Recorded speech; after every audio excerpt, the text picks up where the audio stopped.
Baik, terima kasih. Saya Igede Prabaskara. Pada kesempatan pertama, kali ini kita akan membahas terkait dengan perkembangan komputer dari masa ke masa. Jadi memang ada setiap perkembangan, apapun terkait dengan teknologi, sampai dengan saat ini kita menggunakan laptop, ya, dengan berbagai merek dengan kecanggihan yang luar biasa, tergantung harga, speknya tentunya. Ternyata memang ada sejarah, ada histori perkembangan dari awal sampai dengan saat ini, bahkan mungkin akan ke depan jauh lagi lebih bagus daripada saat ini, seiring dengan penemuan-penemuan di bidang teknologi oleh para penemu-penemu yang semakin bagus terkait dengan temuannya mengenai komputer ini. Komputer ya, komputer kalau dari bahasa itu komputerisasi itu terkait dengan pasti ada hubungannya dengan hitung-hitung ya. Jadi di awal kemunculannya itu bahwa komputer itu dimulai dengan alat hitung manual. Jadi kalau alat hitung manual itu dimulai dengan pernah mendengar kata sempoa ya. Jadi sempoa ini digunakan adalah untuk membantu perhitungan ya, yang biasanya dengan menggunakan lidi dan sebagainya, tapi dengan sempoa ini akan lebih mudah melakukan perhitungan seperti itu. Jadi ini digunakan kurang lebih di 5.000 tahun lalu atau 3.000 tahun yang lalu sudah ada ya, oleh bangsa Babilonia dan juga Mesopotamia. Jadi jenis sempoanya contohnya seperti ini. Jadi saya yakin pada saat kita kecil dulu, nah ini juga masih ada beberapa mainan yang bisa digunakan anak-anak. Nah, jadi seiring perkembangan itu, bahwa kalkulator ya, diulangi bahwa kalkulator itu secara harfiah berarti alat atau mesin untuk melakukan kalkulasi atau perhitungan matematis. Ya.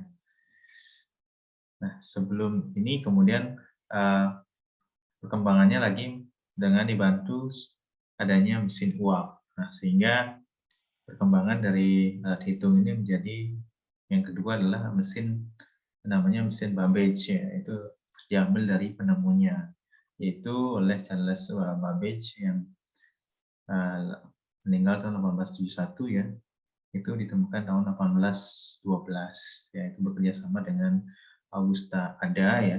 Mungkin Pak Ibu sudah mendengar bahwa ada yang disebut dengan bahasa pemrograman ya, ada gitu ya, yang digunakan oleh Amerika Serikat itu berasal dari nama ini.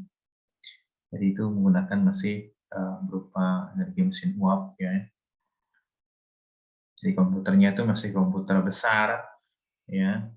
Jadi kemampuannya juga masih tidak terlalu banyak ya. Jadi keberadaan mesin ini sangat mempengaruhi perkembangan komputer dari masa ke masa, terutama konsep instruksi mesin melalui bahasa pemrograman. Karena memang Augusta Ada ini dijadikan sebagai salah satu pengalaman yang pertama di dunia dan juga pengalaman seorang wanita seperti itu. Nanti kalau dari gambar alatnya seperti ini ya, besar sekali ya kalau dibandingkan dengan komputer saat ini.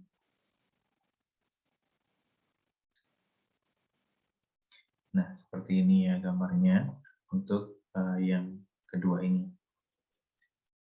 Jadi alat ini juga sudah bisa membantu pada saat itu untuk menyelesaikan perhitungan matematis seperti diferensiasi atau DF seperti ya.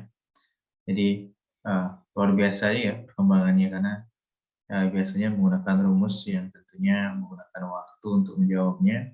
Ada mesin yang bisa membantu menyelesaikan tabel matematika seperti itu pada saat itu ya tahun 1812.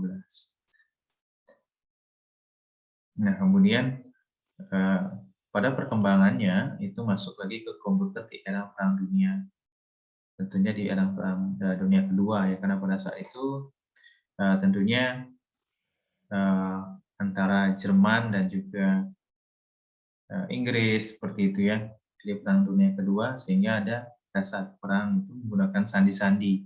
Jadi mereka menemukan salah satu alat yang bisa untuk sandi yang digunakan oleh lawan, mereka bisa membacanya melalui alat ini. Ya. Jadi proporsional oleh Hermann Hollerith di 1860, tahun 1889, kalkulator diferensial oleh Van Bush tahun 1931, setelah komputer elektronik oleh penerapan aljabar bulan oleh John V. Atanasov dan Clifford Berry tahun 1903.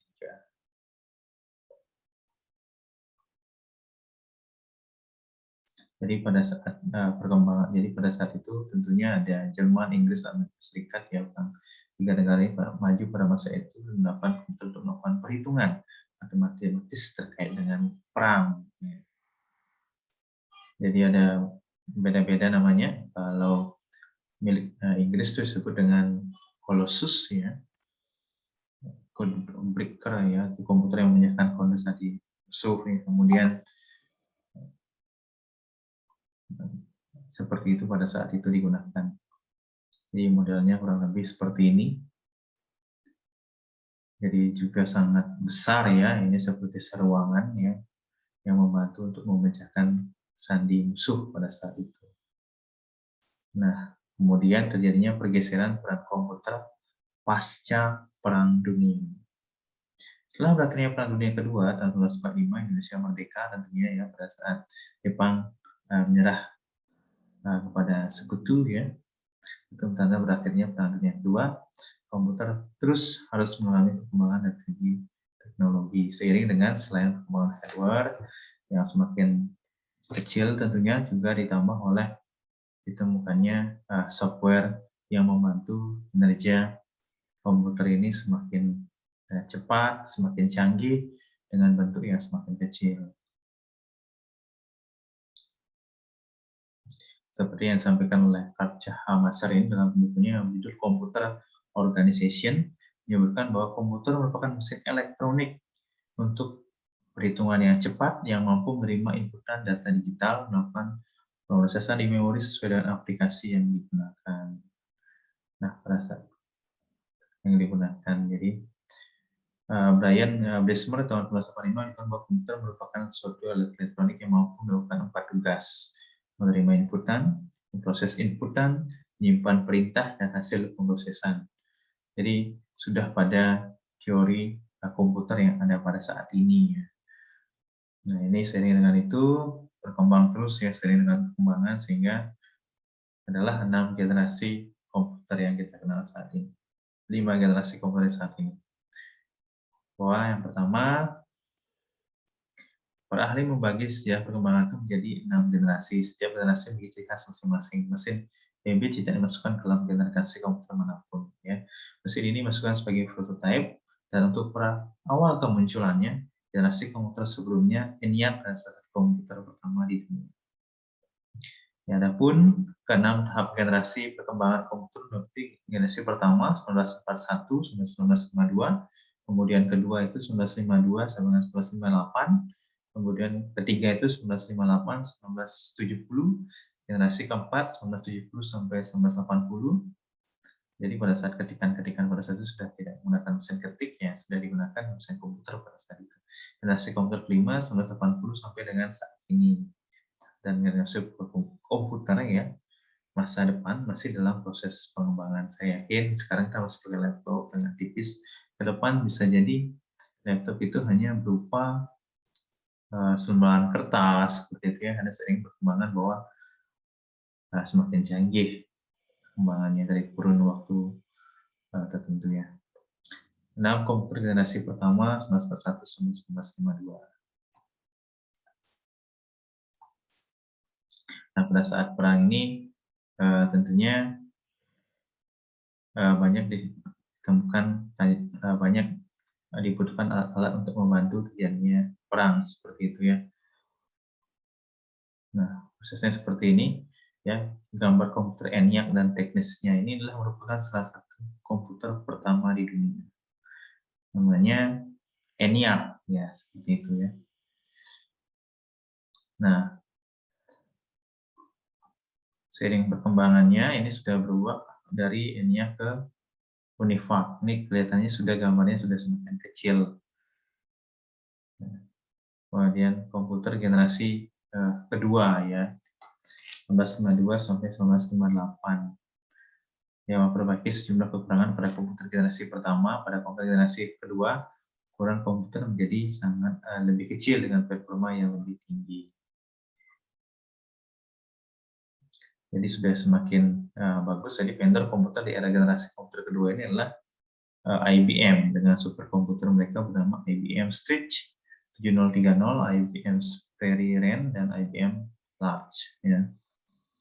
Komputer kedua ini belum memiliki sistem operasi seperti dikenal masa kini, namun sudah menggunakan prototipe awal sistem operasi untuk mainframe dan juga penggunaan bahasa pemrograman. Jadi sudah menggunakan bahasa pemrograman pada saat itu. Jadi contoh dari komputer generasi kedua ini adalah Common Business Oriented, COBOL ya, Formula Translator Fortran. COBOL hingga saat ini tetap digunakan sebagai jumlah komputer mainframe di perusahaan keuangan, misalkan perbankan, itu masih digunakan. Di mana lebih fotonya seperti ini masih juga besar sebenarnya, tapi dibandingkan dengan di awal ini sudah kecil ya. Jadi ini contoh adalah IBM Stretch 7030.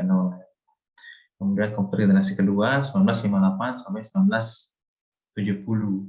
Nah, dengan ditemukannya integrate sirkulator atau IC, ya. IC ini menggunakan fungsi transistor. Transistor itu salah satu transistor ya, penghubung ya. Peranan IC dalam sejarah komputer sangat besar. IC ini mampu menekan panas yang dihasilkan oleh komputer. Jadi sudah semakin kecil ya, yang ada IC ini. Dulu kalau nggak ada IC, jadi mesinnya harus besar gitu ya, sehingga ketika panas itu masih kuat. Jadi dengan adanya IC ini cukup komputer kecil karena ada IC yang menyebabkan mesin komputer itu jadi cepat panas. Gitu. Nah, salah satu contoh komputer generasi ketiga adalah IBM S360. Gambarnya seperti ini. Kemudian komputer generasi keempat 1970 sampai 1980. Pada komputer generasi keempat 1970 sampai 1980 transistor dengan komputer elektronik makin kecil dengan performa yang makin baik. Di era ini juga sudah disebutkan IC, kemudian disebutkan dengan mikroprosesor. Sudah ada mikroprosesor ya. Nah, saya itu juga didukung dengan sebuah teknologi SLI, very large scale. Ini sudah mulai lengkap ya. Kemudian juga waktu berurutan mampu meningkatkan jumlah komponen chip sehingga mencapai jutaan. Nah, mulai dari sini berkembanglah teknologi komputer yang sekarang kita gunakan, karena sudah selain perkembangan hardware juga ada software sebagai pelengkap dan perangkat pendukung seperti mouse untuk memakai penggunaan komputer pribadi. Salah satunya di sini adalah nama Steve Jobs dan Steve Wozniak ya, dengan perusahaan Apple-nya yang dikembangkan pada tahun 1976 dengan Mac OS-nya di dalamnya secara bertahap. Untuk komputer pribadi spesifikasinya operasinya terus mengalami perubahan ke arah yang lebih baik. Jadi ini gambarnya dari Apple ya, Steve Jobs ya. Jadi sudah kecil ya. Nah, kemudian komputer generasi kelima sehingga saat ini. Generasi kelima saat ini menjadi era kemajuan komputer pribadi pada pemanfaatannya secara lebih luas. Jadi kita ketahui bersama bahwa komputer sekarang sudah luar biasa ya.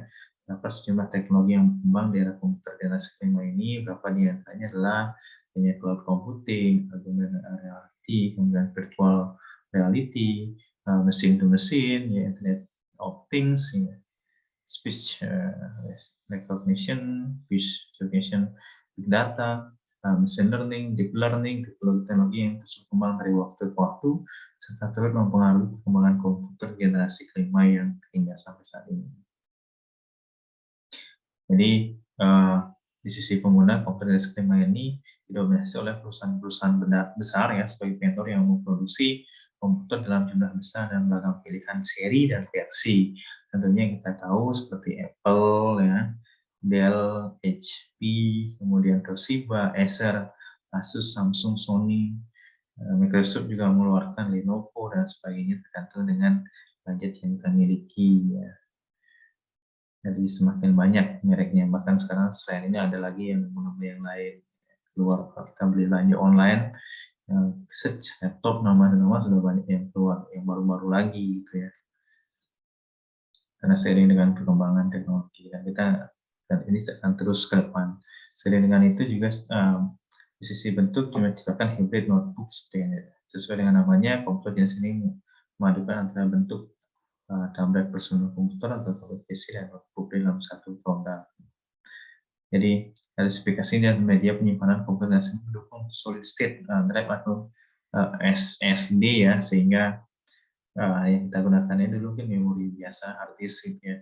Sekarang namanya ada SSD, jadi penyimpanannya semakin cepat ya. Jadi kemudian kecepatan juga komputer juga semakin luar biasa gitu ya. Sebagai punya selain hard disk ya, SSD itu menjadi merupakan media penyimpanan sifat solid state yang di dalamnya mengadopsi sirkuit terintegrasi untuk menyimpan data secara terus-menerus. Di luar biasa ya, pada saat komputer yang terima memori sebesar 8 GB dengan 4 GB adalah hal yang lumrah. Ada kebutuhan komputasi dan penyimpanan data berbagai format data yang semakin berkembang sampai saat ini. Jadi ini salah satu jenis ya yang kita gunakan saat ini.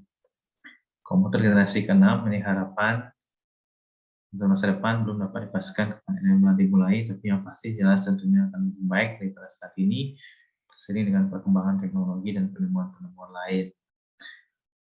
Mulai dari dijelaskan saat ini antara lain melalui penggunaan robot, ya, chip biochip, komputer nano yang dapat digunakan dalam tubuh manusia, visualisasi makhluk hidup menggunakan virtual reality, hologram, dan rekayasa wajah menggunakan deep learning berbasis artificial intelligence, mulai menunjukkan arah dari komputer generasi ke-6. Jadi bisa saja nanti komputer itu sudah digunakan untuk layar sentuh di layar atau langsung di tubuh manusia gitu ya. Hal lainnya didukung oleh komputer generasi ke-6 adalah kemampuan komputer untuk mengurangi proses pembuatan baris kode saat mengirim coding yang umumnya dilakukan secara manual oleh manusia.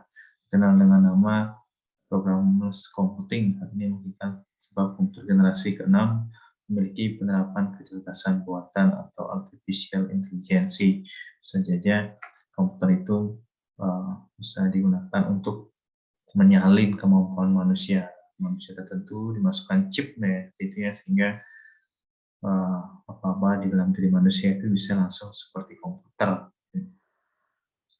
Komputer mesin mampu melakukan penilaian berdasarkan data yang nantinya diperolehnya. Sekarang dari proses debug and compile, saya itu melakukan model pelayanan platform as service cloud. Secara umum, komputer generasi ke-6 ini memiliki 4 ciri utama adalah penerapan adanya artificial intelligence. Bisa saja nanti akan ada muncul komputer yang bisa apa yang ada dalam ingatan kita bisa transfer ke komputer itu. Karena adanya artificial intelligence, ya, kemampuan buatan, intelijensi buatan manusia bisa di-coding ya, misalkan seperti itu ya.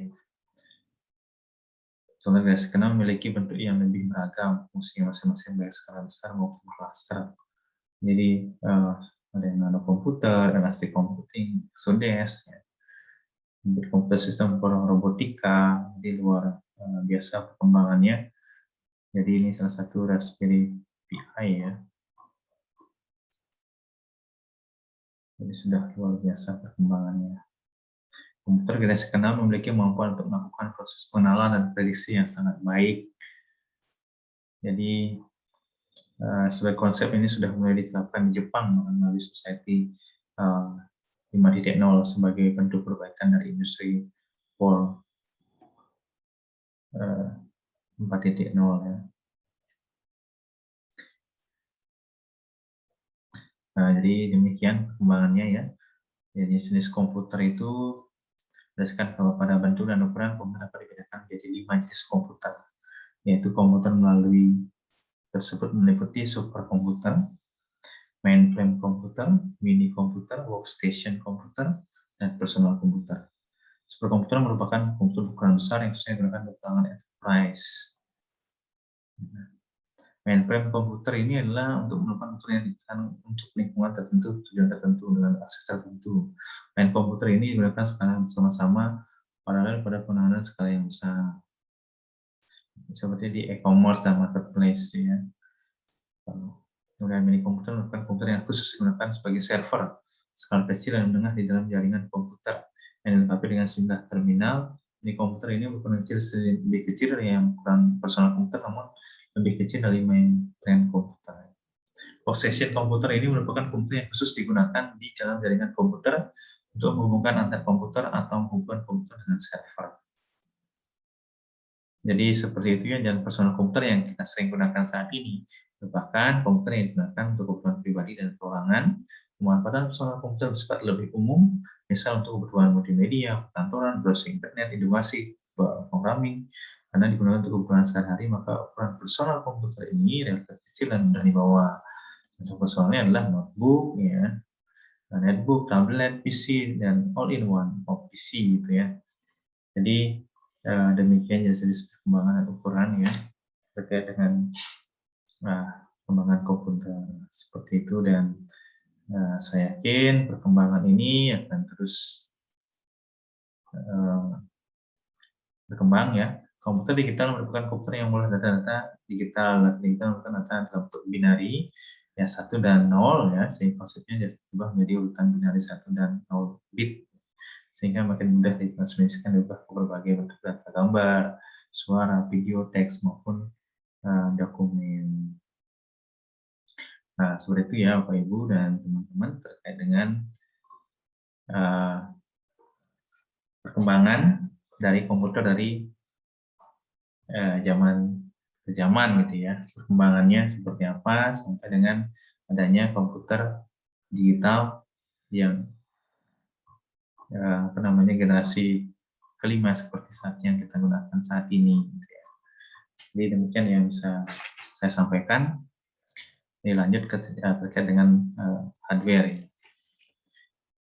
Demikian, selamat pagi. Terkait dengan komputer ini sangat menarik untuk kita bahas dan tentunya menjadi menambah wawasan Bapak Ibu semua bahwa perkembangan komputer tidak jauh-jauh ya, perkembangan komputer seperti teknologi yang lain. Seperti itu. Demikian, terima kasih dan tetap semangat. Baiklah, materi selanjutnya akan dibahas oleh saya. Perkenalkan, sebelumnya nama saya adalah Nasda Farisala. Nah, materi berikutnya yaitu perkembangan hardware. Hardware merupakan perangkat keras komputer yang terus memiliki perkembangan dari tahun ke tahun. Nah, pada generasi pertama dan kedua, hardware memiliki ukuran sangat besar, boros listrik, namun memiliki kemampuan yang sangat rendah. Dan kemudian untuk komputer generasi kelima yang saat ini kita gunakan memiliki ukuran yang kecil dengan beragam pilihan bentuk, hemat listrik, namun memiliki kemampuan yang makin baik. Tidak dapat lepas dari adanya inovasi di sisi hardware, terutama yaitu pada tabung, transistor, IC, mikroprosesor, dan aktivitas intelijen. Penemuan tabung menjadi komponen utama penggerak pada komputer generasi pertama. Pemakaian tabung juga menjadikan komputer generasi pertama memiliki ukuran yang sangat besar sehingga mencapai satu ruangan. Selain berukuran besar, komputer generasi pertama yang menggunakan tabung juga boros energi listrik dengan kemampuan komputasi yang sangat rendah. Namun di masanya, tabung vakum adalah komponen penting bagi komputer raksasa untuk melakukan tugasnya. Nah, tidak banyak orang pada masa itu yang memiliki kemampuan teknis untuk mengoperasikan dan menangani komputer generasi pertama, serta komponen tabung vakum. Untuk melakukan pemeriksaan dan penggunaannya dibutuhkan lebih dari 1 orang. Nah, yang bekerja sama-sama untuk melakukan pengecekan pada mesin komputer dan operasi yang dilakukan, untuk kemudian mencatatkan secara manual ke kertas atau buku secara teliti. Jadi ini masih belum modernisasi ya, sangat walaupun ada komputer, jadi pada masa itu masih menggunakan kertas untuk mencatat. Terus Tabung vakum merupakan sebuah alat penguat sinyal yang terdiri atas komponen dioda dan trioda.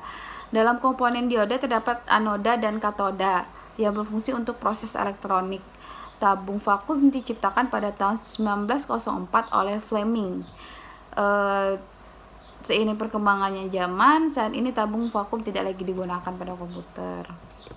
Nah, selanjutnya adalah penemuan transitor.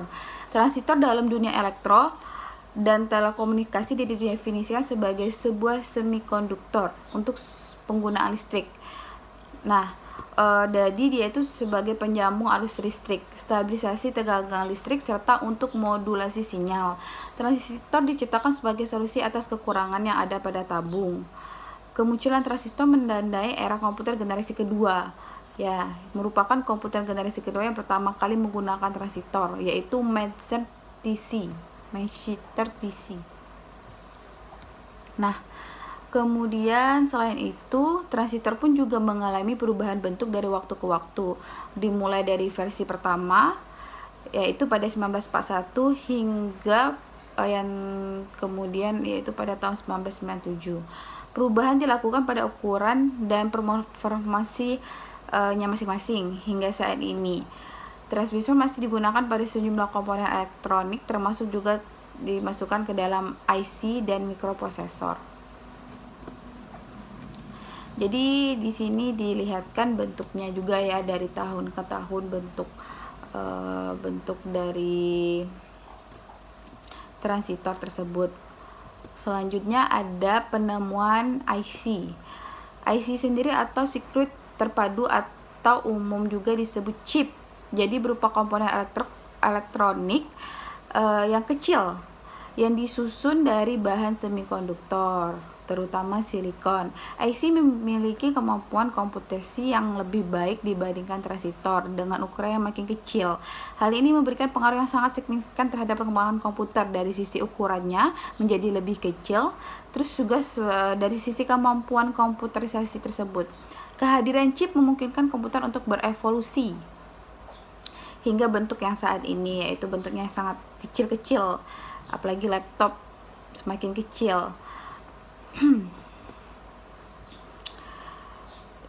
Selanjutnya, penemuan IC menjadi ukuran komputer generasi keempat makin kecil jika dibandingkan dengan komputer generasi sebelumnya, namun dengan performa yang lebih baik.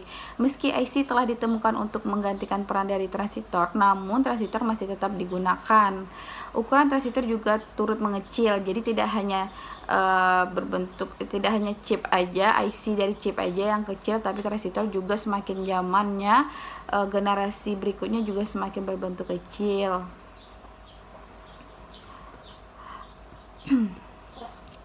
Nah, di sini ada contoh gambar dari IC kecil-kecil ya bentuknya. Kehadiran IC juga memicu penurunan biaya produksi komputer serta meningkatkan jumlah produksi komputer pribadi.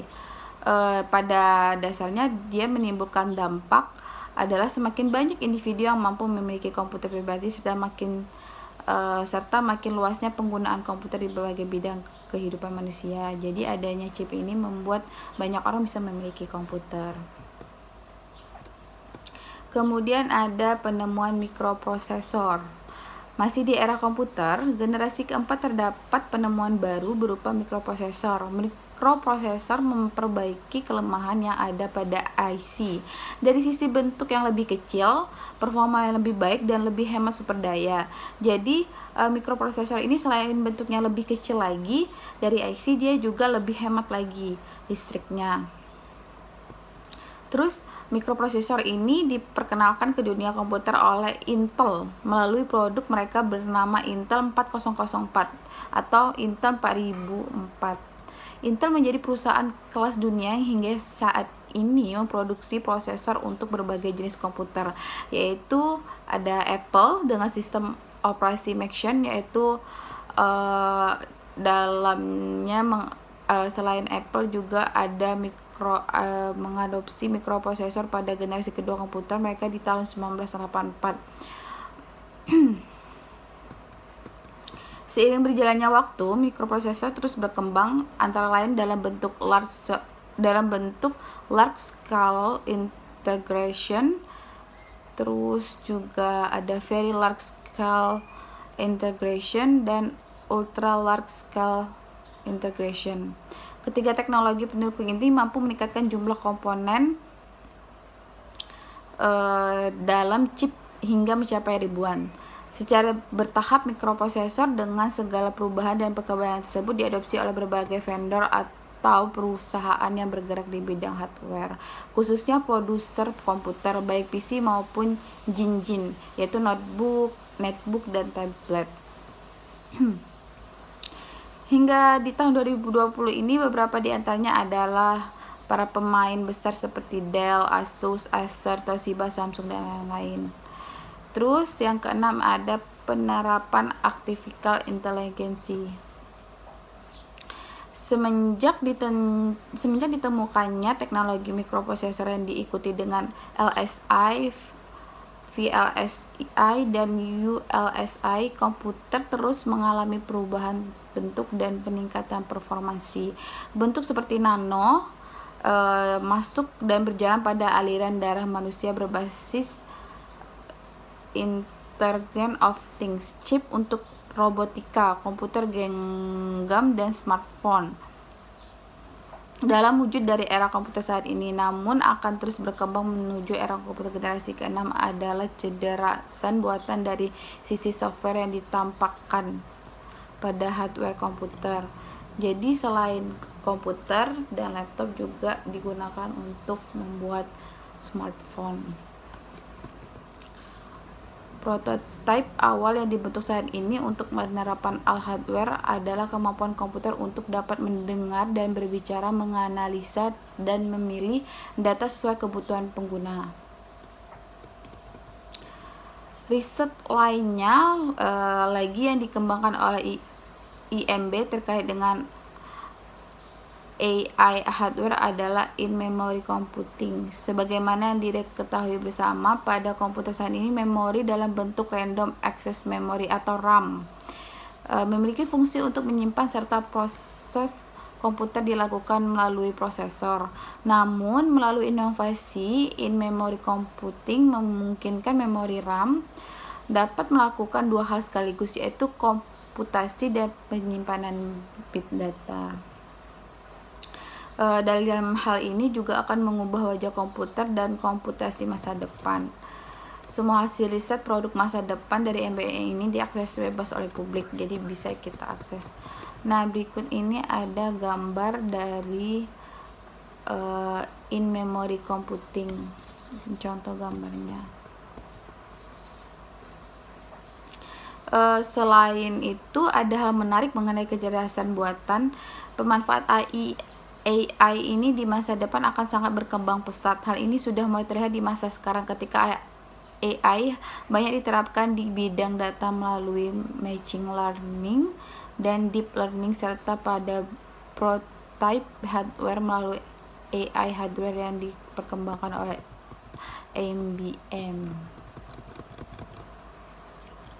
Oke, selanjutnya ada materi mengenai perkembangan sistem operasi. Sistem operasi merupakan perangkat lunak komputer yang berfungsi untuk mengendalikan perangkat keras komputer dan software, yaitu ada hardware dan software serta lainnya, sekaligus menjadi jembatan penghubung antara pengguna dengan komputer. Inti dari sistem operasi adalah kernel yang di dalamnya membuat sejumlah fungsionalitas dasar dari sebuah sistem operasi. Sebagaimana komputer dan hardware yang mengalami perkembangan dari waktu ke waktu, sistem operasi juga mengalami perkembangan. Komputer dan hardware mengalami fase perkembangan yang lebih awal jika dibandingkan dengan sistem operasi. Salah satu penyebab utamanya adalah karena komputer generasi pertama hingga ketiga belum mengenal adanya sistem operasi secara umum seperti saat ini.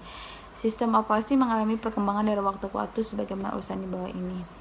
Nah, ada generasi pertama serial processing, yaitu ada pada tahun 1940 hingga 1950. Serial processing pada dasarnya bukan sistem operasi seutuhnya, jadi lebih tepatnya disebut sebagai operating system. Hal ini itu disebabkan oleh komputer yang hanya dijadikan melalui serial processing memanfaatkan sebuah konsoler atau terminal, disertai dengan kemampuan untuk melakukan proses cetak data, menampilkan data, dan mengatur hardware secara langsung. Nah, serial processing dikembangkan dengan bahasa programming tingkat rendah, yaitu bahasa programmer yang berinteraksi langsung dengan hardware. Pemanfaatan bahasa tersebut, program tingkat rendah tersebut diikuti dengan tatap muka yang sulit dipahami, menjadikan pengguna komputer dan sistem operasi yang di generasi pertama harus benar-benar memiliki pemanfaat yang kuat mengenai hardware dan software. Adapun pemanfaat komputer dan sistem operasi serial processing pada masa ini lebih diutamakan untuk perhitungan matematis rumit dan terbatas. Selanjutnya ada generasi kedua, Simple Batch System, yaitu pada tahun 1950. Simple Batch System atau juga disebut dengan uniprogramming, yaitu merupakan sistem operasi perbaikan dari serial processing. Nah, jadi ini diperbaiki lagi. Nah, sistem ini digunakan pada komputer generasi ketiga. Perbaikan utama dilakukan untuk meningkatkan utilitas komputer. Kelebihannya dimiliki oleh sistem batch system ini yaitu untuk mendapatkan yaitu dapat menjadi perantara antara pengguna dan komputer melalui pemanfaatan pita magnetik untuk melakukan job dari suatu aplikasi pada sistem operasi. Beberapa contohnya yang digunakan komputer yaitu Simple Batch Programming sebagai sistem operasi mereka, diantaranya adalah IMB 701 dan IMB 704. Nah, ini itu adalah bagan untuk sistem operasi Simple Batch System. Kemudian kekurangan dari Simple Batch System ini adalah ketidakmampuan untuk mengerjakan sejumlah tugas atau aplikasi secara bersamaan dan sekaligus. Nah, pengguna hanya dapat melakukan satu tugas saja per satu waktu. Tentu kan hal ini sangat tidak atau kurang efektif ya, sehingga kerja organisasi pada masa itu memiliki kesempatan untuk menggunakan komputer dan dalam pekerjaan mereka, jadi kurang efektif. Kemudian ada generasi ketiga yaitu multiprogram batch system pada tahun 1951 sampai 1961. Nah, pada sistem operasi ini memiliki satu kekurangan yang sangat fatal. Sebagaimana disebutkan sebelumnya, kekurangan tersebut adalah ketidakmampuan di dalam menjalankan lebih dari satu aplikasi secara bersamaan. Hal ini tentunya akan sangat merepotkan pengguna komputer yang kebutuhannya makin bertambah namun tidak bisa digunakan secara bersamaan. Nah, untuk itulah kemudian dilakukan perbaikan sistem operation dari uniprogram satu Simple Batch System menjadi multiprogram. Dia hal yang kelemahan pada dari sistem sebelumnya yaitu uniprogram itu menjadi multiprogram ini jadi bisa digunakan bersamaan aplikasi tersebut. Sebelumnya kan belum bisa dan sekarang sudah bisa digunakan secara bersamaan. Nah, kemudian hal ini menjadi cikal bakal untuk sistem operasi selanjutnya di masa depan, sehingga pengguna komputer pada saat ini menjalankan sejumlah aplikasi atau melakukan pekerjaan secara bersamaan atau sekaligus. Terus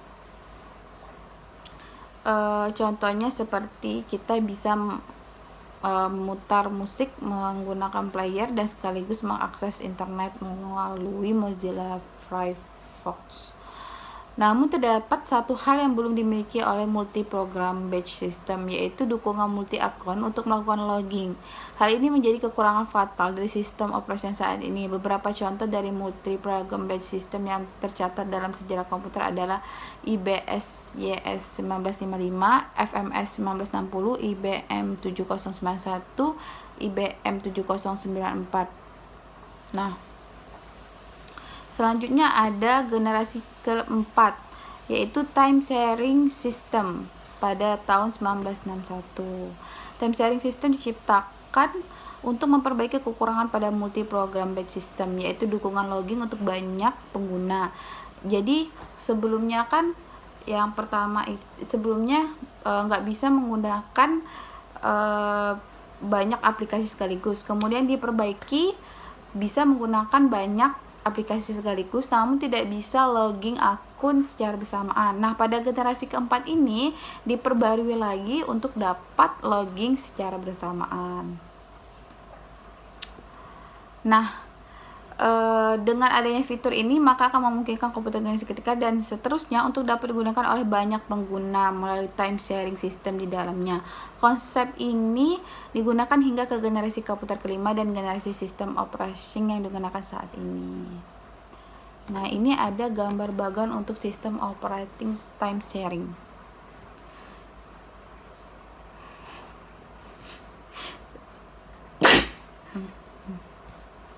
Dua nilai lebih yang diberikan oleh adanya dukungan banyak pengguna pada time sharing yaitu memungkinkan sistem operasi di masa selanjutnya untuk dapat digunakan oleh banyak akun sesuai dengan tugas dan hak akses yang diberikan, serta mendukung komputasi terdistribusi. Nah, selanjutnya ada generasi kelima yaitu sistem operasi masa kini pada tahun 1970 sampai sekarang. Jadi ketika dunia memasuki masa komputer generasi keempat, pola pikir pengguna sudah mulai berubah nih. Terdapat dua perubahan mendasar dalam hal ini. Pertama, komputer bukan lagi hanya menjadi milik organisasi atau instansi. Jadi komputer itu bisa dimiliki oleh semua orang secara pribadi. Nah, selain itu, hal ini didukung dengan meningkatnya produksi komputer pribadi pada masa itu yang disebabkan oleh pembuatan di sisi hardware, IC, dan mikroprosesor, sehingga selain menjadi ukuran komputer lebih kecil dengan performa yang lebih baik, juga biaya produksi yang semakin rendah. Kedua bentuk komputer tidak lagi berukuran besar, jadi sekarang komputer semakin slim, apalagi laptop yang terbaru semakin tipis bentuknya ya. Komputer pun mulai digunakan untuk segala bidang kehidupan manusia. IMB menjadi pelopor utama untuk komputer pribadi, diikuti oleh Apple dan perusahaan-perusahaan lainnya. Inovasi lain seperti pemakaian mouse dan sistem operasi yang lebih baik dari sisi tatap muka juga terjadi di era komputer generasi keempat ini. Beranjak dari sistem operasi unik yang terbatas untuk kalangan tertentu dan pada lingkungan mainframe, kemungkinan dikembangkan menjadi Minix dan beberapa lainnya menjadi sistem operasi untuk server dan komputer pribadi. Berikut ada beberapa contoh sistem operasi untuk komputer pribadi yang tetap berkembang dan digunakan hingga saat ini, yaitu ada Mac OS, terus yaitu dikembangkan oleh Steve Jobs untuk melengkapi komputer Apple mereka. Ada FreeBSD dan beberapa distribusi turunannya yang didukung oleh komunitas yang besar di seluruh dunia. Ada kernel Linux, terus Microsoft Windows yang banyak digunakan komputer-komputer pada di Asia. Nah, ini juga ada gambar sejumlah distributor Linux, FreeBSD, dan OpenSolaris. Selanjutnya di tahun 2000 ketika era .com sedang berkembang pesat di internet, kebutuhan masyarakat dunia terutama dengan negara-negara maju untuk melakukan aktivitas secara online meningkat pesat. Hal ini dipandang oleh sejumlah vendor sebagai sebuah peluang bisnis meluncurkan sistem operasi yang dikhususkan komputer jinjin dan perangkat bergerak, yaitu mobile phone.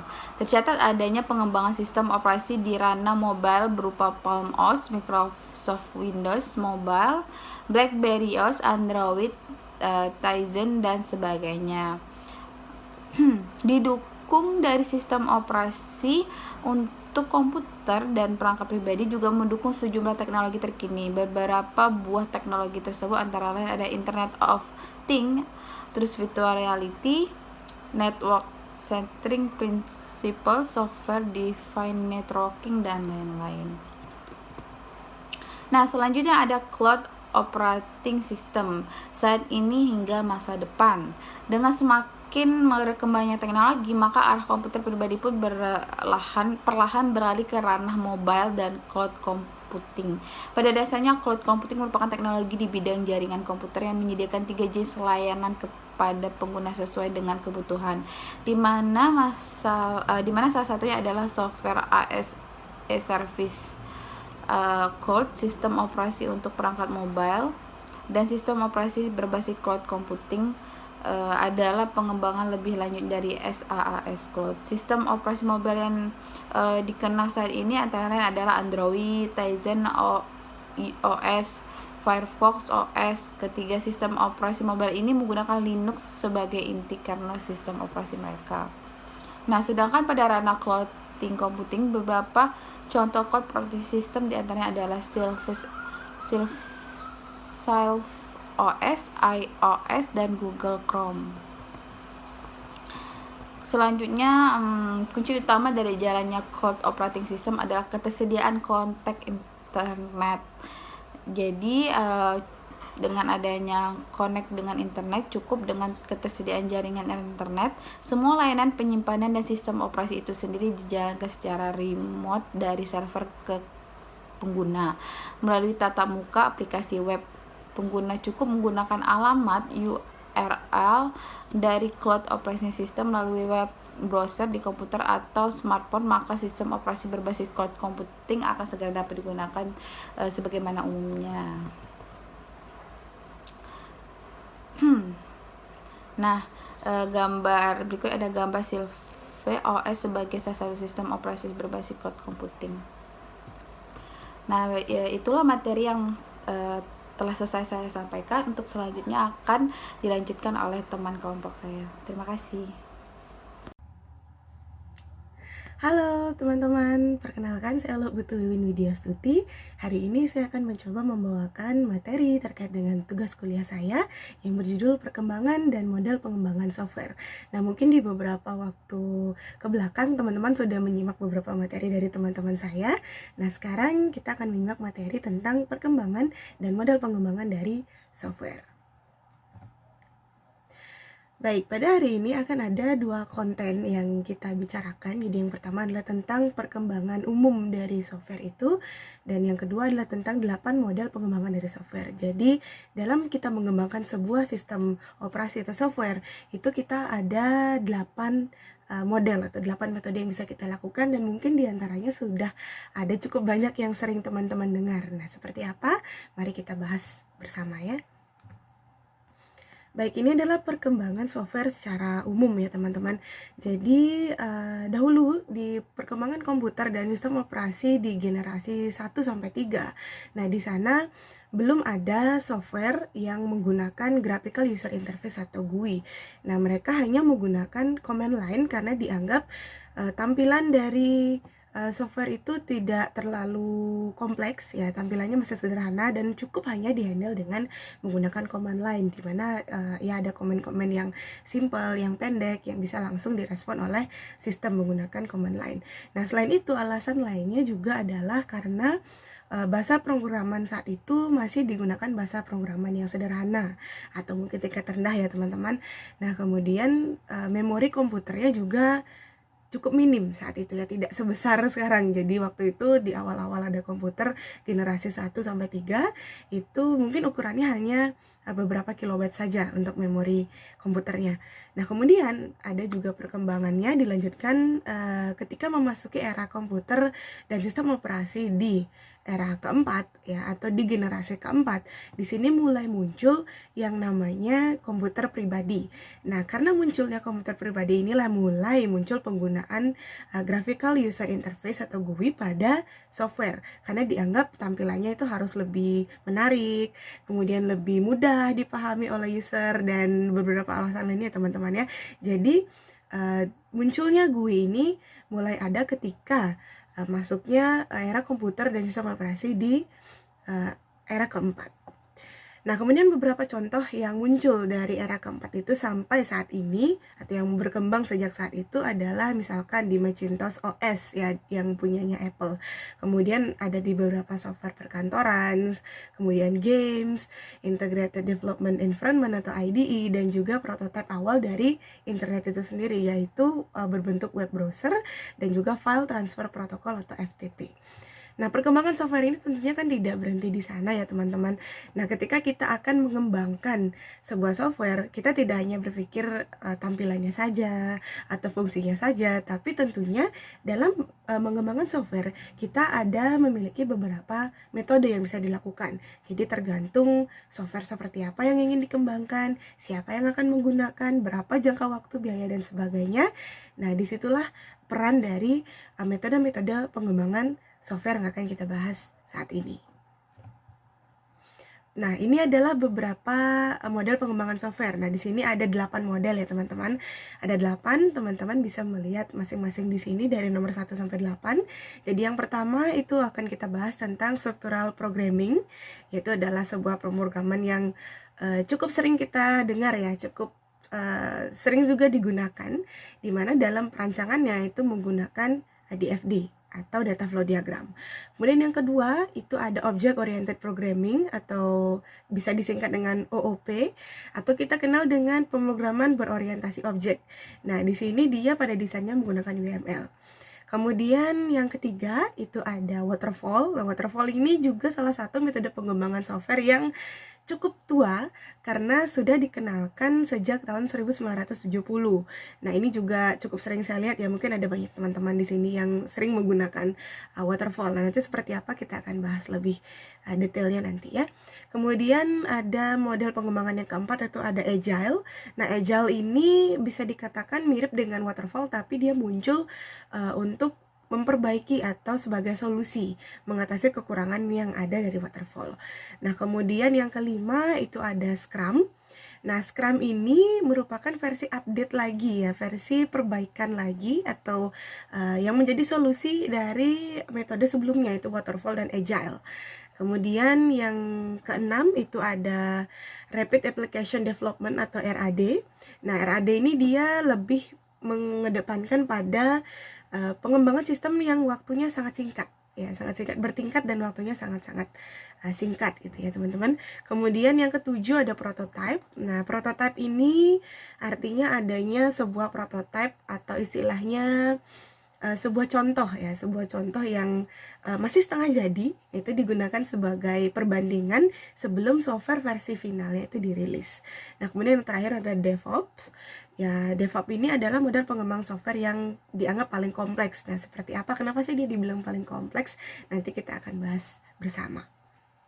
Oke, sekarang kita langsung masuk ke pembahasan yang pertama di structural programming ya. Jadi structural programming ini adalah sebuah pengembangan software yang memanfaatkan adanya fungsi function, kemudian prosedur, goto, struktur blok, pengulangan, dan sejumlah konsep struktural lainnya dalam penulisan sebuah kode program. Nah, sesuai namanya teman-teman, karena namanya struktural, ya maka penulisannya juga dilakukan secara terstruktur.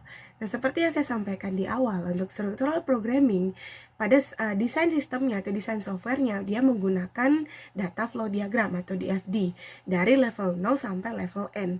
Nah, kenapa level N? Karena setiap sistem dia membutuhkan kompleksitas yang berbeda-beda. Jadi tergantung nanti dari developernya, dia membuat cukup sampai level berapa. Karena semakin tinggi level DFD, maka semakin detail juga gambaran dari alur datanya. Nah, kenapa mereka menggunakan DFD? Karena mungkin agar lebih mudah untuk memahami kebutuhan atau alur sistem yang digambarkan secara jelas dan secara terstruktur. Nah, ini adalah sebuah contoh DFD level 0. Jadi saya cukup menyampaikan satu contoh saja yang di level 0 saja, karena level 0 sendiri itu sudah cukup kompleks. Nah, seperti yang saya sampaikan tadi, tergantung si developer ya teman-teman, tergantung si developer membutuhkan berapa atau sampai level berapa DFD itu akan dibuat. Nah, ini adalah contoh DFD level 0-nya. Jadi ada beberapa entitas user di sini, ada 3, ada pembeli, admin, dan juga penjual dengan beberapa proses. Ada P1, 2, dan seterusnya sampai P4. Dan di masing-masing proses itu juga sudah terdapat aliran datanya dari setiap proses dengan data store-nya. Ada data store di sini, ada tabel user, jual beli, dan pengiriman. Kemudian terlihat ada data dan info. Ya, data dan info itu adalah alur atau penggambaran alur data yang terjadi dari setiap entitas atau setiap user dengan proses yang terjadi dan juga dengan data store-nya. Nah, jadi di sini akan terlihat secara terstruktur sekali alur dari setiap proses yang bisa terjadi di sistem yang akan dibuat oleh developer tersebut. Oke, itu adalah penjelasan umum untuk structural programming ya teman-teman. Dan ini juga sudah cukup sering digunakan. Jadi bisa dikatakan cukup banyak sistem atau software yang bisa digunakan pengembangannya dengan structural programming ini. Oke, kita lanjut ke yang kedua. Nah, yang kedua adalah Object Oriented Programming atau OOP, atau yang bisa kita kenal juga dengan pemrograman berorientasi objek. Nah, sesuai dengan namanya, jadi OOP ini adalah sebuah pengembangan software yang menggunakan konsep kelas, objek, kemudian pewarisan, kemudian pembungkusan atau encapsulation, dan jumlah konsep berbasis objek dalam sebuah penulisan source code-nya. Nah, jadi di sini bisa dibilang dia lebih kompleks ya teman-teman. Terlihat dari definisinya sendiri, dia menggunakan kelas, objek, kemudian ada pewarisan dan sebagainya dalam pengembangan sebuah softwarenya. Nah, di sini Object Oriented Programming itu punya beberapa kelebihan. Nah, yang pertama tentunya ada kemudahan untuk mempelajari konsep objek dan kelasnya. Kemudian ada kemudahan juga dalam pengembangan dan penggunaan kembali reusable source code-nya dalam pemanfaatan pewarisannya. Nah, karena di situ ya sudah dibuat masing-masing ya, artinya ada kelasnya, ada beberapa objeknya, kemudian pewarisannya seperti apa, itu sudah jelas sekali, sehingga nanti developernya itu mudah. Ya, dia mudah untuk mempelajari konsep objek dan kelasnya, dia mudah untuk mengembangkan kembali, misalkan akan dikembangkan lebih luas lagi, atau akan digunakan kembali source code-nya di sistem yang lain, artinya serupa gitu sistemnya masih bisa ya, karena mungkin bisa dilihat kelasnya atau objeknya mirip, atau mungkin pewarisannya juga bisa digunakan di situ. Nah, kemudian ada kelebihan berikutnya, yaitu penggunaan yang luas dalam semua platform. Nah, terutama platform Java. Jadi cukup sering ya digunakan dalam Java nih untuk Object Oriented Programming. Kemudian fleksibilitasnya tinggi ya, karena dia bisa menyesuaikan seperti tadi ya. Kemudian dukungan dari sejumlah bahasa pemrograman. Jadi ada beberapa dukungan dari bahasa pemrogramannya ya, seperti Java, Perl, Python, PHP. Kemudian C++ atau C#, kemudian Ruby juga ya. Nah, yang terakhir itu kelebihan dari OOP adalah dapat dikombinasikan dengan structural programming yang tadi ya. Artinya bisa dalam sebuah pengembangan software itu tidak hanya menggunakan satu metode, tapi bisa dikombinasikan seperti ini. Jadi OOP itu bisa dikombinasikan dengan structural programming ya. Nanti ada tambahan function dan prosedur dan sebagainya. Nah, untuk desainnya sendiri, OOP itu menggunakan UML atau Unified Modeling Language, di mana di dalam UML itu ada beberapa diagram juga, yaitu ada use case diagram, sequence diagram, class diagram, dan activity diagram. Nah, kalau yang struktural tadi dia menggunakan flowchart dan juga DFD. Kalau yang OOP dia menggunakan use case diagram. Nah, use case diagram itu fungsinya sebenarnya mirip dengan flowchart, tapi penggambarannya itu memang lebih kompleks dan lebih jelas, atau istilahnya lebih to the point ya, penggambaran untuk alur dari sistemnya dan juga hak-hak akses dari setiap usernya. Nah, seperti apa contoh use case-nya? Kita lihat bersama ya. Nah, ini adalah contoh use case diagram. Jadi adalah contohnya, di sini ada contoh use case diagram dari bank atau ATM. Teman-teman bisa lihat ada masing-masing user dan juga ada hak akses yang bisa mereka lakukan dari sistem yang akan dikembangkan. Nah, untuk contoh sequence-nya sendiri, saya mencari satu contoh yang mungkin berbeda dengan use case-nya. Jadi untuk sequence-nya sendiri, ini adalah contoh dari login ya, contoh dari proses login yang bisa dilakukan. Jadi di sini sangat jelas sampai di mana batasan-batasan dari setiap user, kemudian apa yang dilakukan, kemudian alurnya kemana ya, alurnya kemana dan dihandle oleh siapa. Jadi ada yang dihandle oleh user sendiri, ada yang dari formnya, form ataupun dari sistemnya sendiri nantinya.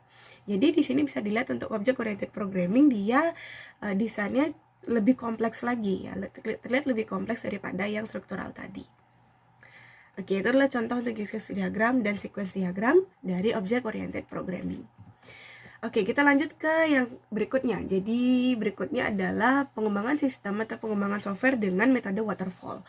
Nah, seperti yang saya sampaikan tadi, waterfall itu usianya cukup tua karena sudah diperkenalkan sejak tahun 1970.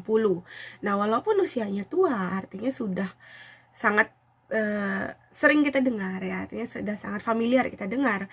Nah, waterfall ini masih sering digunakan dalam pengembangan sistem zaman sekarang ya, mungkin karena urutan pengembangannya itu cukup relatable ya, artinya cukup bisa digunakan lagi untuk yang sekarang, atau mungkin memang sudah nyaman ya, sudah cukup cocok digunakan untuk pengembangan sistemnya. Nah, namun dalam pengembangan sistemnya waterfall dia punya kekurangan, jadi alurnya itu kaku atau tidak dinamis, jadi sangat sulit jika ada perubahan di tengah-tengah dan cenderung harus mengulang dari awal jika ada perubahan di tengah-tengah. Nah, itu kekurangannya dari metode waterfall. Nah, ini adalah alur dari waterfall. Jadi ada 5 tahap. Jadi yang pertama adalah requirement definition, di mana di sini ada analisis dari ruang lingkup, kemudian ada analisa dan persyaratan dari project software-nya. Jadi dibuat dulu batasan-batasan ini di langkah pertama. Kemudian langkah kedua adalah system and software design. Jadi di sini setelah kita menentukan batasan, kita lanjut dengan membuat desain software-nya. Jadi desainnya di sini bisa menggunakan UML atau DFD untuk softwarenya dan juga IRD untuk database-nya. Jadi disesuaikan nanti tergantung dari developer ya, kebutuhan sistemnya. Kemudian kita lanjut ke tahap ketiga, yaitu implementation and unit testing. Jadi di sini adalah implementasi dari desain software. Jadi desain yang sudah dibuat langsung diimplementasikan di sini dengan teknologi-teknologi yang sudah disetujui. Artinya bahasa programan apa yang dipakai, kemudian database apa yang dipakai, itu langsung dieksekusi di tahap ketiga. Nah, kemudian setelah dieksekusi dilakukanlah sistem testing. Ya, jadi di sini dilakukan testing dari dalam dari dalam sistem dengan black box testing dan juga dari user itu sendiri. Jadi dilihat bagaimana sih feedback dari sistemnya dan juga dari usernya. Kemudian yang terakhir di tahap 5 itu ada operation and maintenance. Jadi di sini dilakukan pemeliharaan sistem agar dilihat bagaimana keberlangsungan dari sistem itu. Jika misalkan ada yang perlu diperbaiki atau ada yang perlu dirubah di akhir, itu bisa dilakukan di bagian maintenance untuk memastikan sistem itu bisa berjalan ya, atau bisa berfungsi sesuai dengan fungsinya. Oke, itu untuk metode waterfall. Sekarang kita lanjut ke yang berikutnya. Kita lanjut ke yang keempat, itu adalah agile. Nah, agile ini muncul sebagai solusi untuk mengatasi kekurangan dari waterfall. Nah, karena waterfall itu tadi tidak bisa, dia kurang dinamis ya teman-teman. Dia kurang dinamis, jadi susah untuk dirubah di tengah-tengah. Nah, agile ini muncul dengan solusi, di mana dia bisa menangani proyek yang berskala besar dan juga kompleks. Nah, di mana ada beberapa submodel dari agile, yaitu adaptive software development, ada acceptance test driven development, dan juga agile unified process ya.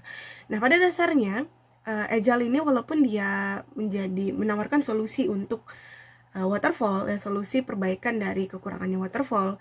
Nah, dia juga mempunyai kekurangan ya. Kekurangannya adalah tidak bisa memecah proyek besar menjadi sub-project.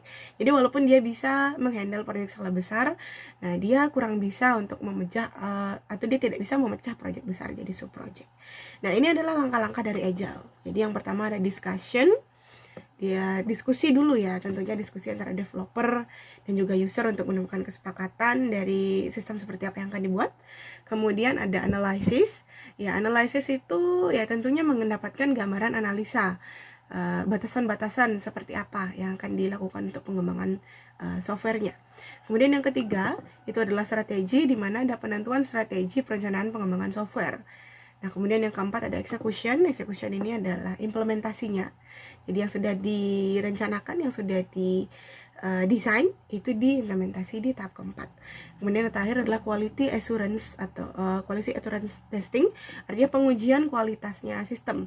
Jadi entah itu ada pengujian, kemudian dokumentasi, penyempurnaan bugs, dan pemeliharaan. Nah, pada dasarnya sekilas dia mirip dengan waterfall ya, tapi pada prakteknya dia bisa untuk menangani proyek yang berskala besar dan juga kompleks. Itu untuk agile. Oke, selanjutnya untuk Scrum. Jadi Scrum ini adalah sebuah metode pengembangan sistem yang muncul sebagai solusi perbaikan dari waterfall dan juga agile. Nah, di mana Scrum ini mampu untuk memecah project menjadi sub-project. Nah, karena tadi yang waterfall dan agile tidak bisa, tapi Scrum ini sekarang bisa. Nah, bagaimana sih langkah-langkah atau alur dari metode Scrum? Jadi, kita bisa lihat di sini yang pertama adalah product backlog. Jadi di product backlog ini dilakukan pembuatan daftar keinginan. Nah, daftar keinginan dari si ownernya atau si usernya. Jadi dia ingin apa saja sih untuk mengembangkan sistem ini. Nah, dibuatlah daftar keinginan, di mana daftar itu atau wishlist ya dibuat berdasarkan urutan dari prioritas yang utama. Jadi mungkin saja dia punya banyak keinginan untuk sistemnya, dibuatlah prioritas dari yang paling atas sampai yang paling bawah, ya, dibuat prioritasnya di sini. Kemudian lanjut ke sprint backlog. Jadi di sprint backlog ini ada proses perencanaan untuk urutan teratas yang dipilih. Nah, dengan waktu yang diperlukan. Ya, artinya direncanakan untuk setiap keinginan yang tadi kan sudah ada prioritasnya. Nah, di situ direncanakan nanti urutan mereka seperti apa, akan dieksekusi seperti apa, dan waktu masing-masing dari prioritas dari keinginan yang prioritas itu seperti apa. Nah, kemudian setelah sudah direncanakan nanti akan dieksekusi dengan waktu seperti apa untuk masing-masing prioritas itu, barulah dilakukan sprint. Ya, di mana di langkah sprint ini ada tim developer dan user yang melakukan pengecekan per hari ya secara rutin dalam kurun waktu 2-4 minggu. Jadi satu keinginan atau satu wish itu bisa diselesaikan dalam kurun waktu kurang lebih 2-4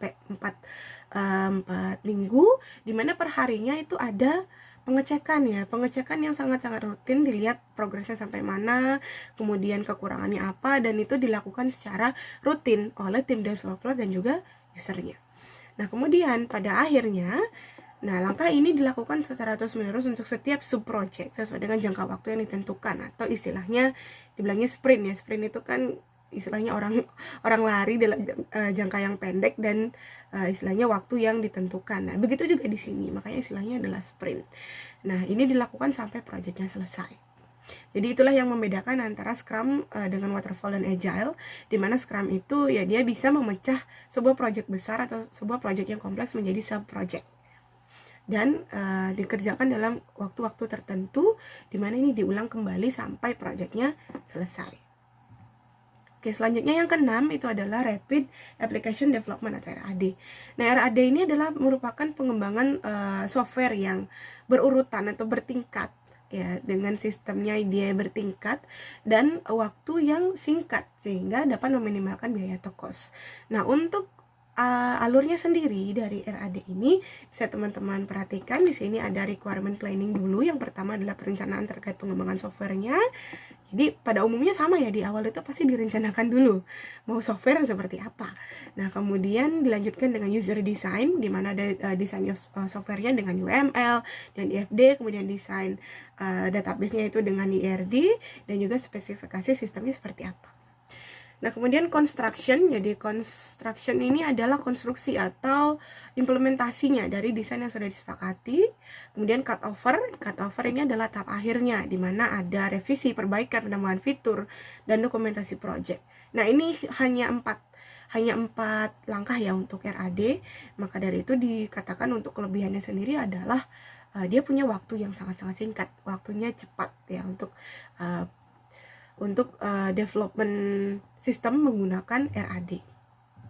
Nah, namun pasti RAD juga punya kekurangan ya. Selain kelebihannya yang punya waktu yang singkat, jadi hemat waktu, tenaga, dan biaya. Nah, justru ini jadi kekurangannya juga. Nah, karena waktunya singkat, jadi terkadang itu masih ada kekurangan pada sistem. Nah, walaupun dari sisi perencanaannya itu sudah disetujui oleh user atau pengguna dan juga developernya. Nah, jadi bisa dikatakan masih rawan ada kekurangan ya dari sistem yang dikembangkan walaupun dengan waktunya singkat. Oke, berikutnya adalah untuk prototype. Jadi prototype itu adalah model pengembangan sistem yang menawarkan purwarupa. Jadi istilahnya ada sampel ya, kalau kita bilang ada sampel yang dibuat sebelum software yang final itu jadi. Nah, jadi ada yang ditawarkan di sini, ada yang dibuat di tengah-tengah yang berbentuk prototype. Jadi nanti prototipe ini bisa bentuknya model software, dialog, ataupun simulasi.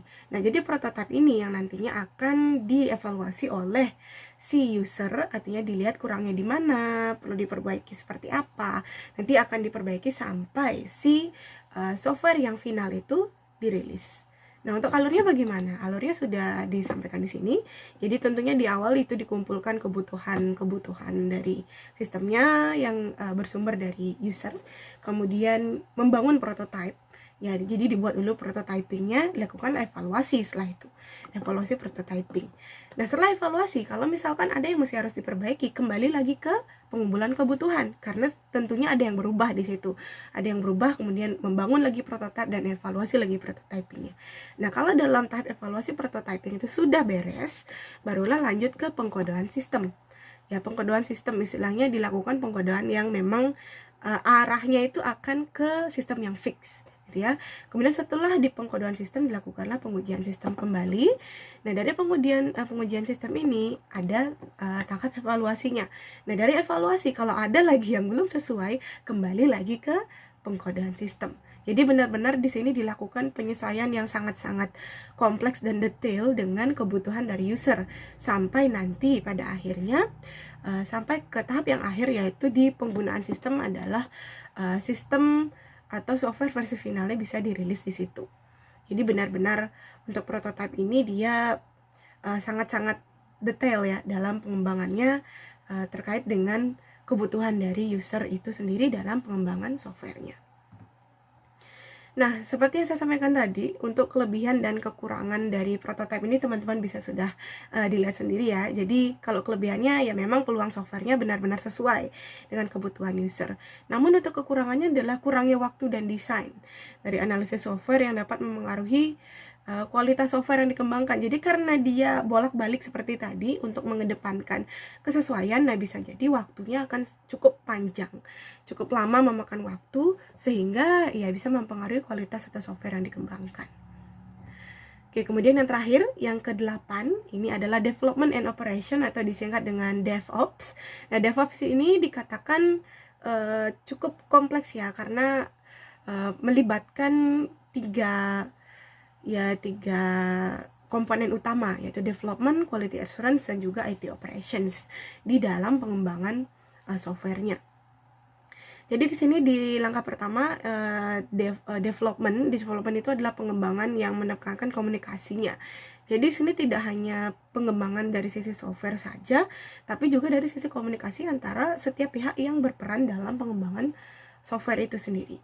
Jadi kenapa untuk DevOps ini tidak digambarkan dalam bagan? Karena dia saling beririsan satu sama lain.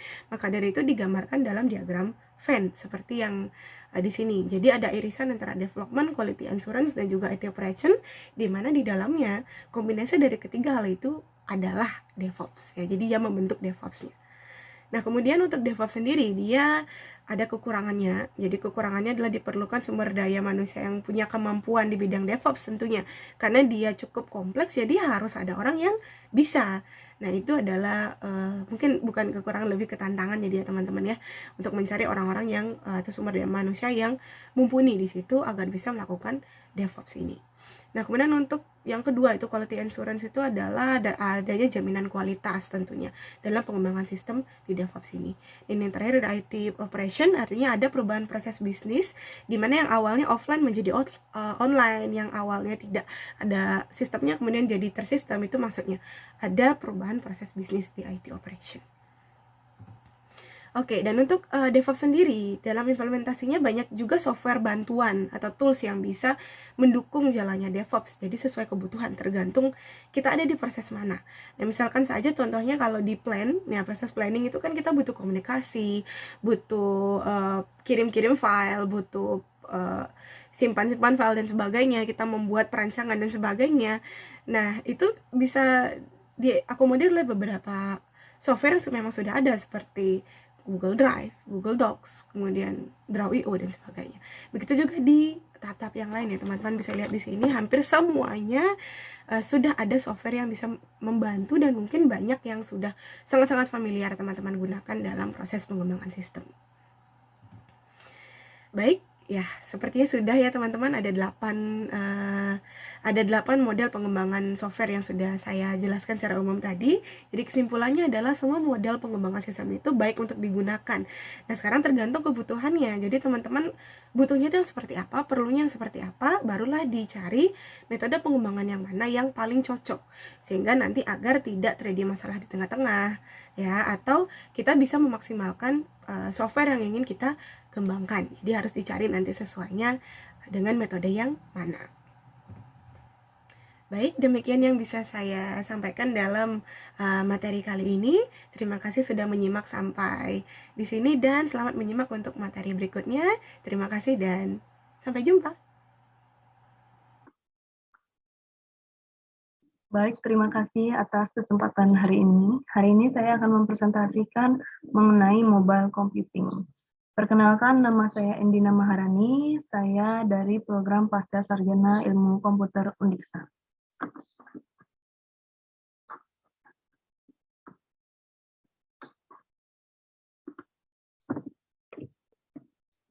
Berikut adalah poin-poin yang akan saya bahas. Yang pertama adalah awal kemunculan mobile computing. Kedua adalah 8 elemen mobile computing. Ketiga adalah mobile computing Android. Keempat adalah 3 unsur utama mobile computing. Dan terakhir adalah 5 faktor pembatasan pengguna mobile computing.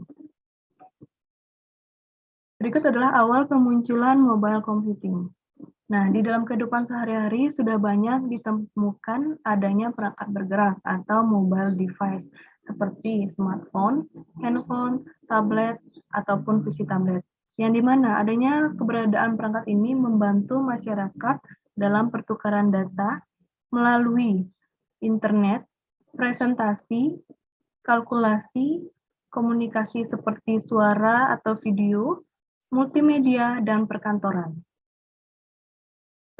Dengan adanya perkembangan teknologi ini berdampak kemudian munculnya mobile computing, yaitu sebagai wujud perkembangan perangkat keras komputer atau hardware, perangkat lunak komputer atau software, dan jaringan komputer.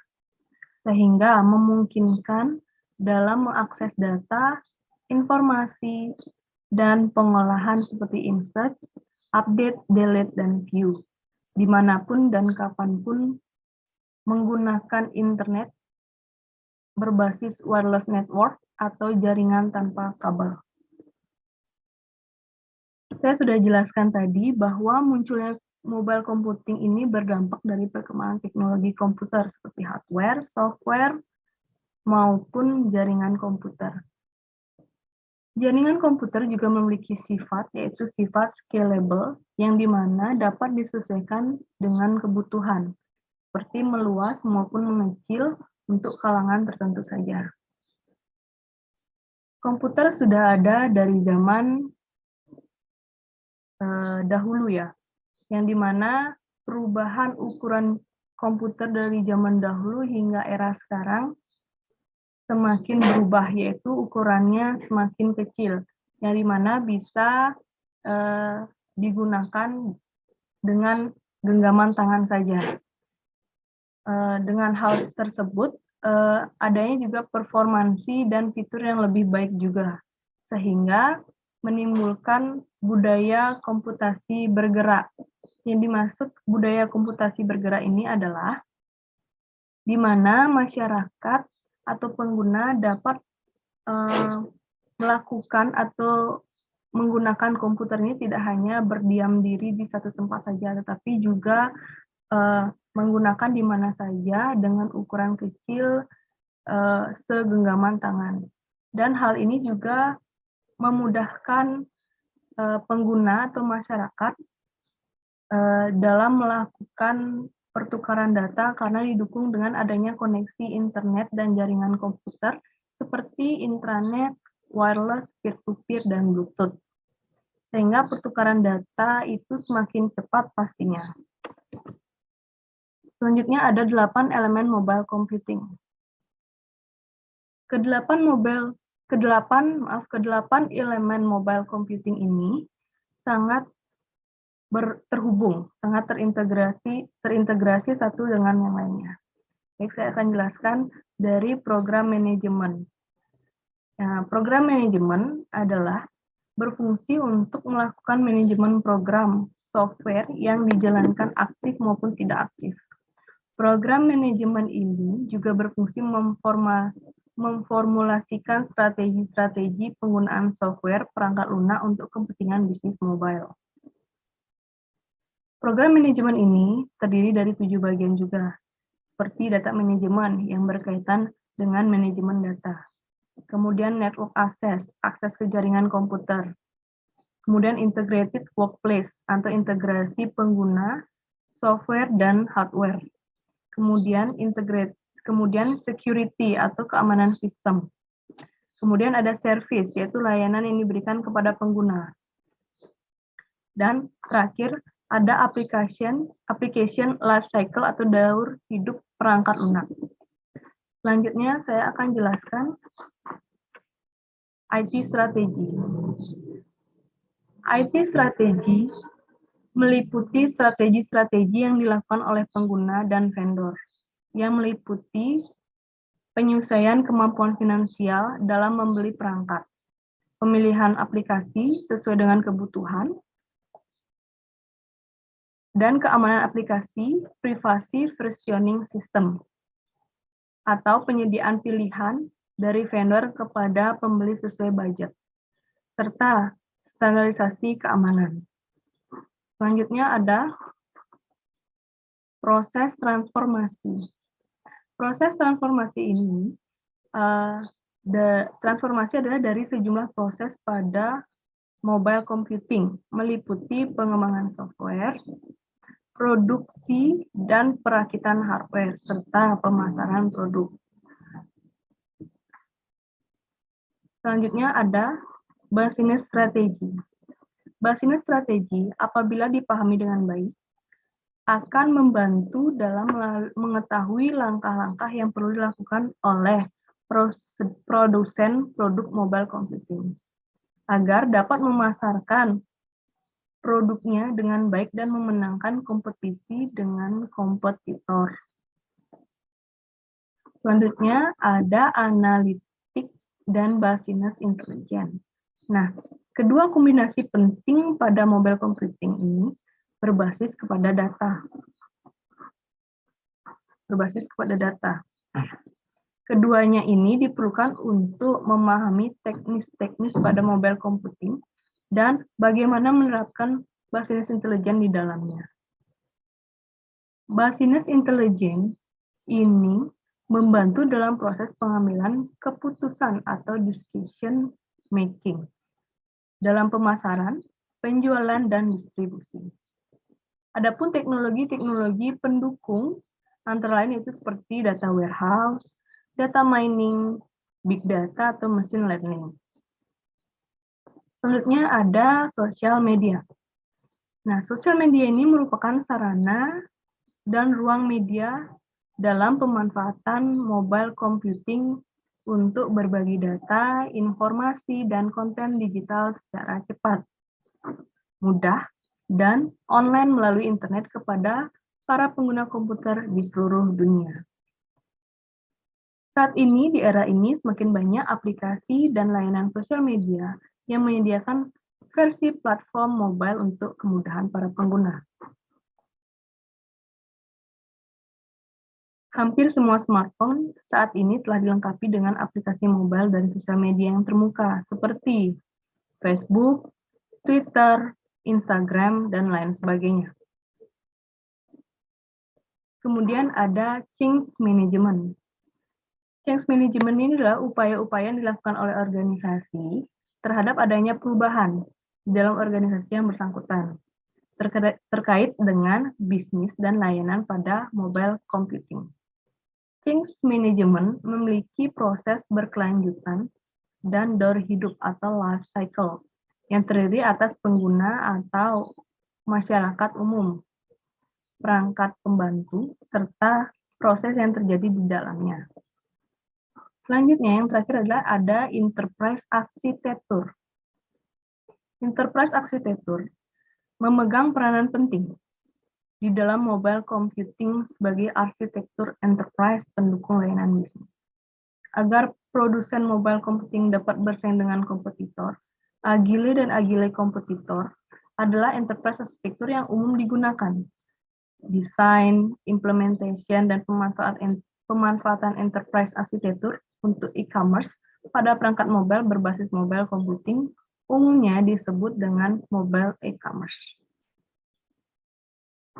Selanjutnya, saya akan jelaskan mobile computing Android. Nah, sistem operasi pada mobile computing adalah Android, yang dimana dikembangkan pada tahun 2008, namun baru masuk ke ranah enterprise pada tahun 2008, yang dikembangkan oleh kernel Linux. Kernel adalah inti dari sistem operasi. Kernel Linux diciptakan oleh Linus Torvalds pada tahun 1992. Semakin berkembangnya Android dengan kelebihan-kelebihannya, maka muncullah sebuah fenomena baru pada sebuah subbidang di dalam ranah mobile computing yang disebut dengan Enterprise Mobile Computing Android. Enterprise Mobile Android ini memiliki 9 elemen, yang dimana meliputi Mobile Apps User Interface Design, kemudian ada Android Platform Development, kemudian ada Ruby on Rails (ROR) for Mobile Web Apps Integration, kemudian ada Advanced Android Development, kemudian ada Android Platform Internal, yang ketiga ada Enterprise Mobile Architecture, kemudian selanjutnya ada Intermediate Java Programming, selanjutnya ada Web Application Development Fundamental. Selanjutnya ada, yang terakhir adalah Spring Web Apps. Nah, Enterprise Mobile Computing Android ini merupakan komputasi mobile berbasis sistem operasi Android yang ditujukan untuk sisi enterprise atau industri atau perusahaan. Selanjutnya, saya akan menjelaskan 3 unsur utama mobile computing. Ya, menurut W. Ville dari Association for Computer Machinery atau ACM, disebutkan bahwa mobile computing merupakan salah satu bentuk komputasi tanpa kabel atau wireless, sehingga pengguna dapat melakukan dimanapun dan kapanpun untuk bertukar data maupun berbagi informasi melalui komputer yang berukuran relatif kecil, yang saya sudah jelaskan di awal tadi.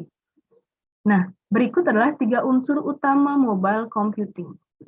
Yaitu pertama ada mobile software. Mobile software ini adalah maksudnya mencakup seluruh sejumlah software untuk mobile computing. Sebagai contohnya adalah sistem operasi mobile Android dan mobile application untuk platform Android. Yang kedua adalah mobile hardware. Mobile hardware, yang dimana merupakan sejumlah hardware yang mendukung jalannya mobile computing. Misalkan saja seperti prosesor, memori, dan media penyimpanan eksternal. Ketiga ada mobile communication. Mobile communication ini adalah suatu proses komunikasi yang terjadi pada mobile computing yang mencakup protokol jaringan, format data, dan teknologi yang terkait. Berikut adalah ada 5 faktor pembatas penggunaan mobile computing. Di sini ada 5 faktor penggunaan mobile computing seperti bandwidth jaringan. Bandwidth jaringan pada mobile computing, penggunaan teknologi jaringan wireless dengan beragam lebar pita jaringan atau bandwidth, yang dimana dimulai dari GPRS, 8G, hingga 4G. Untuk biaya relatif masih mahal. Dan untuk kecepatan umumnya wired network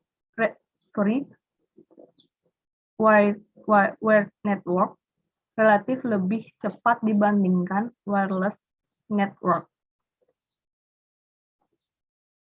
Kemudian ada juga standarisasi keamanan.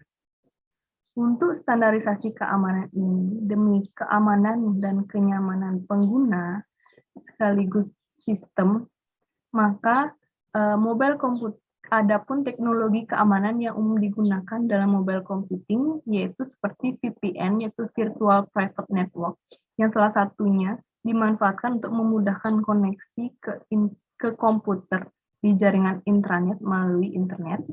Kemudian ada SSL, Secure Socket Layer, yang dimana contoh penggunaan salah satunya seperti online banking, SMS banking, serta e-banking. Dari sisi ISO kebijakan, terdapat sejumlah standarisasi berupa ISO yang diberlakukan. Sedangkan dari sisi pengguna, perlu adanya kewaspadaan. Untuk standarisasi keamanan ya, perlu adanya kewaspadaan dan perhatian terhadap sisi keamanan. Sebagai contoh, pengguna tidak mudah ditipu melalui aksi social engineering maupun keteledoran di dalam menyimpan dan menjaga kerahasiaan password. Selanjutnya ada konsumsi daya energi. Maksudnya konsumsi daya energi ini adalah sumber daya atau sumber energi listrik yang berada di baterai. Untuk meningkatkan atau meningkatkan performansi dan produktivitas tetap ataupun bertambah, maka untuk menstabilkan ya, maka perlu menerapkan green computing. Perlu menerapkan green computing sehingga performansi dan produktivitas tetap atau bertambah. Dan konsumsi daya energi tidak cepat menurun. Itu adalah salah satu cara mobile computing untuk mendukung konsumsi daya energi. Selanjutnya ada interferensi dengan sinyal atau gelombang lainnya. Maksudnya di sini adalah untuk menghindari interferensi, maksudnya adalah tabrakan dengan sinyal atau gelombang lainnya, gelombang lainnya seperti adanya benda penghalang,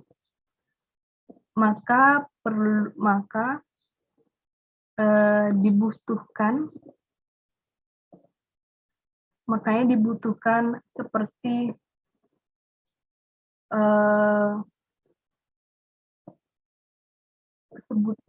seperti penghindaran bahwa jika adanya gelombang, jika ada gedung yang menjadi penghalang sinyal atau gelombang, ini dapat menjadi penghalang untuk mengurangi besarnya sinyal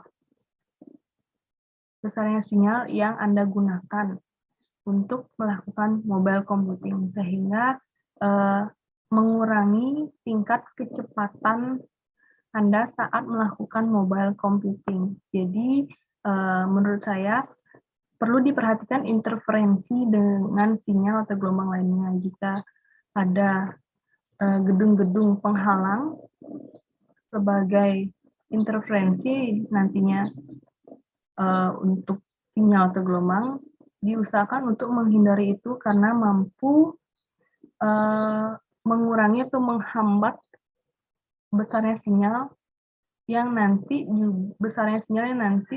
juga menghambat Anda dalam melakukan mobile computing. Selanjutnya ada interaksi dengan pengguna melalui tatap muka aplikasi.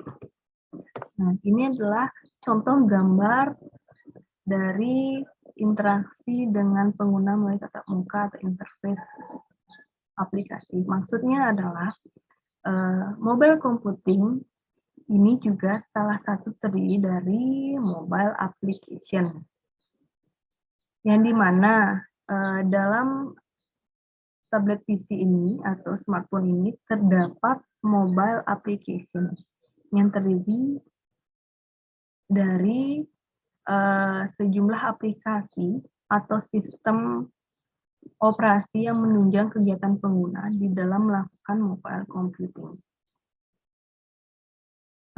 Penggunaan memerlukan adanya kemudahan dalam menggunakan aplikasi dan sistem operasi.